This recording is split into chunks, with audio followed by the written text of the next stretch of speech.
Audi repousse les limites de ce que les clients pourraient être prêts à payer pour un SUV hybride rechargeable compact avec cette voiture, le Q3e Hybrid, mais cela pourrait mieux convenir que ce crossover électrique haut de gamme auquel vous pensiez. Je m'appelle Jonathan Crouch. Je teste des voitures depuis plus de 40 ans. Vous les trouverez toutes sur l'application Car and Driving Car Reviews. Ici, je vais essayer de vous dire tout ce que vous devez vraiment savoir sur cette voiture, d'une manière que vous ne trouverez nulle part ailleurs.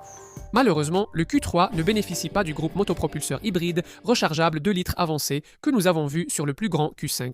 Il s'agit simplement d'une version améliorée de l'ancien système hybride rechargeable essence emprunté à l'A3 qui utilise le bloc 4 cylindres 1,5 litres du modèle TFSI. Associé à une transmission à double embrayage à 6 rapports et à une batterie de 25,7 kWh, offrant une autonomie électrique allant jusqu'à 119,7 km, soit une énorme augmentation par rapport à la faible autonomie de 51 km de l'ancien modèle Q3 TFSI de Mark II. Comme d'habitude, dans un hybride rechargeable du groupe VW, vous pouvez économiser la charge de la batterie pour plus tard dans votre trajet, lorsque vous en aurez besoin. La puissance maximale du Q3e Hybrid est de 272 chevaux avec un couple de 400 Nm.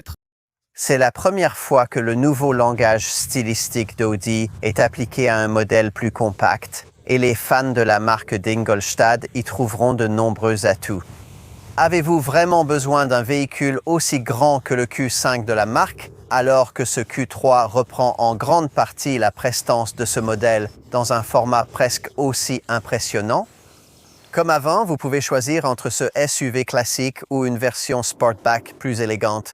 Les principaux changements touchent à l'habitacle, avec de nouveaux écrans, 11,9 pouces pour le conducteur et un écran central tactile de 12,8 pouces.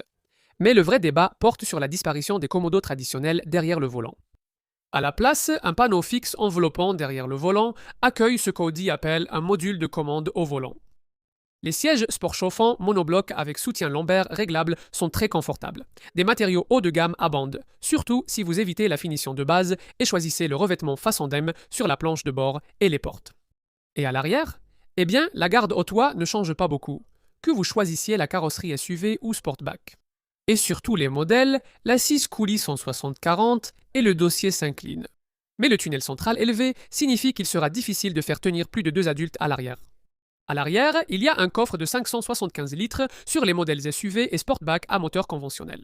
Nous n'avons pas cela ici parce que c'est une E-hybride. Avec ce type de modèle, la capacité tombe à seulement 375 litres, surtout car l'espace sous le plancher est très limité à cause de la batterie en dessous. C'est dommage qu'Audi n'ait pas trouvé comment utiliser son système 4 à 4 roues motrices dans des petits hybrides rechargeables comme celui-ci. Mais la configuration hybride rechargeable elle-même est l'une des plus impressionnantes du marché en termes d'efficacité et d'autonomie. Mais est-ce que cela vaut le prix qu'Audi en demande ici? Préféreriez-vous payer moins cher pour presque la même chose avec un badge Cupra? Nous pensons que la plupart des gens seraient probablement prêts à payer un supplément pour cette Audi, mais pour combien de temps encore, nous nous demandons, car la concurrence rattrape son retard.